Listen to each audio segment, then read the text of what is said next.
여러분 안녕하세요. 비방신발 홍자입니다. 자, 오늘은 미중 무역전쟁, 그중에서 선거제도와 권력통제 메커니즘에 대해서 미국과 중국을 비교해 보겠습니다. 자, 시작하기 전에 잠시 광고가 있겠습니다. 초강달러 시대 돈의 흐름, 트레이드워, 제가 쓴 책입니다. 비밤이 맨발 신발, 어싱 신발, 제가 만드는 신발입니다. 훌륭한 책이고 훌륭한 신발입니다. 많이 읽어주시고 신어주시기 바랍니다. 감사합니다. 광고 끝. 자, 미중무역전쟁은 양국이 단순하게 무역을 둘러싼 상품의 전쟁이 아니죠. 무역이 일으키기 위한 무역을 둘러싼 양국 정치, 경제, 사회 시스템의 총체적인 대결이라고 보면 됩니다. 그 중에서 오늘은 선거제도와 권력 통제가 어떻게 양국의 무역 전쟁에 영향을 주는지, 무역 갈등에 영향을 주는지에 대해서 말씀드리겠습니다. 무역 정책은 단순하게 경제 이익만 반영하는 것이 아니죠. 각국의 선거제도와 권력 구조가 그대로 투영되어 있습니다. 그리고 그 투영된 정치 제도를 바탕으로 경제가 흘러가고 그 경제가 대외 경제에도 영향을 미치는 것이죠. 그래서 실질적으로 미국은 선거라는 민주적인 절차와 중국의 중앙집권적인 명령 체계가 충돌하면서 정책의 일관성과 속도가 다르죠. 미국은 주 중심의 연방주의이고, 그리고 그 중앙 정치 무대에서는 민주당과 공화당이 양당 경쟁이라는 복잡한 틀 속에서 다양한 이해관계와 목소리를 조율해야 합니다. 그러면서 갈등도 심하고 화해도 하고 정책의 일관성이 있기도 하고 없기도 하고. 근데 문제는 한국보다는 미국의 정책 일관성이 훨씬 더 오래 간다는 거죠. 반면에 중국은 공산당 일당 체제입니다. 그래서 위에서 해 라고 하면은 네 하고 바로 진행되는 단일, 신속, 강력한 중앙 집권 메커니즘입니다. 이러한 전체적인 시스템 아래서 우선 미국의 사례를 한번 볼까요? 2024년 대선에서 미국의 대선에서도 무역공약은 핵심 이슈였어요. 그것도 어떤 이슈? 중국과의 무역전쟁을 둘러싼 정책의 대결이었죠. 조 바이든 대통령은 반덤핑 관세는 유지하되 전기차, 배터리, 반도체 공급망을 미국으로 돌려오는 이러한 해외 생산 기지나 미국 기업을 다시 미국으로 돌아오게 하는 리쇼링하는 그러한 기업들에게 세액을 굉장히 깎아주거나 지원해주면서 들어오게 했죠. 반면에 도널드 트럼프는 이미 부과된 대중 관세를 대폭 인상하고 관세를 통해서 대중 무역 무기화하는 거죠. 그리고 국내로 들어오게 하면서 역시 국내로 들어오는 제조업 고용 보호를 강조했죠. 이런 대립은 9월 토론에서도 바이든은 중국과의 기술 경쟁에서 미국 기업이 뒤처지지 않도록 지원하고, 그리고 농축산 제조업 보호도 균형 있게 해야 된다라고 했습니다.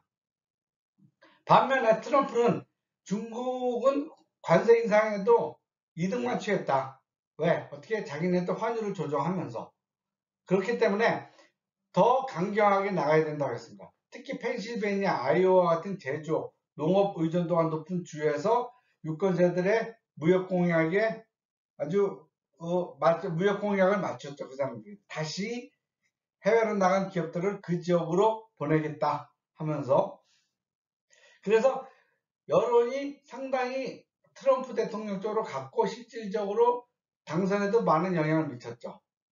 그런데 이러한 대결이 민주당과 공화당이 다르냐? 목표는 똑같아요. 중국 대륙이죠. 미국 의회의 상무위, 재무위, 무역 소위가 무역법 개정과 관세 심의를 주도하면서 어느 주든지 각 주의 로비와 중간선거를 앞둔 후보의 입김에 강하게 영향을 미쳤습니다.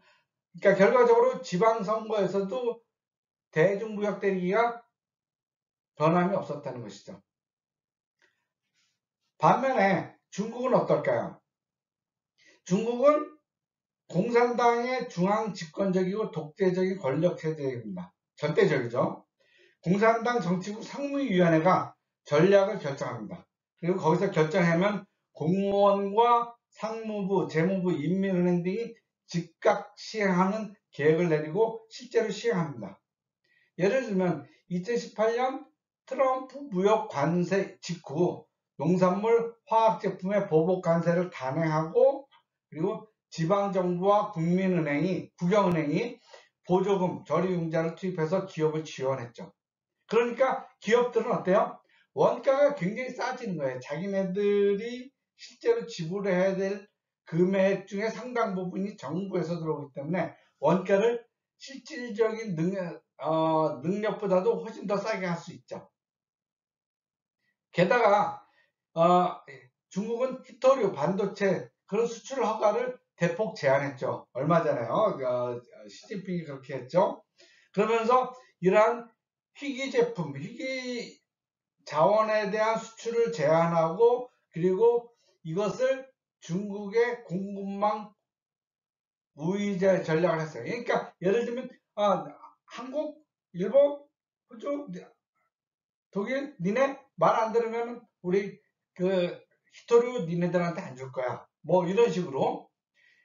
그래서 저장성이나 광둥성도 무역거점 지역에 거기다가 저장성, 광둥성 이런 무역거점 지역은 항만 물류비를 지원하고 싸게 하고 그리고 각 지역마다 무역지원 펀드를 만들어서 대미국 그 관세전쟁, 무역전쟁의 피해를 막 현금으로 지원해 줬죠.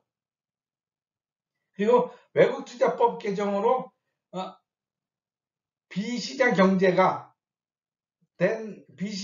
국가에 대한 보복권, 그러니까 자기네 나라 말을 안 듣는 그러한 나라에 대해서 보복을 할 수 있는 법적 권한을 확보했습니다. 이처럼 중국은 단일, 신속, 강력한 대응으로 위기를 흡수하지만 지나친 중앙 통제는 민간 기업의 혁신을 억제하고 국제사회의 신뢰를 저해하는 양면성을 드러냅니다. 그렇다면 한국은 어떻게 해야 될까요? 한국은 미국식 복잡 다단한 다원주의와 중국식 일사불란한 중앙 집권의 절충점을 찾아야 돼요. 빠르면서도 다양하게 그러한 절충점을 찾아야 되죠. 어떻게 보면 좀 모순이긴 하지만은 그것이 우리의 장점이죠. 그러려면 우선 국회와 정부, 산업계, 노동계, 시민사회가 참여하는 국제무역에 대한 어떤 협의체, 가버넌스를 상설화하고 장기 전략 아래 무역 정책을 설계하고 검증해야 됩니다.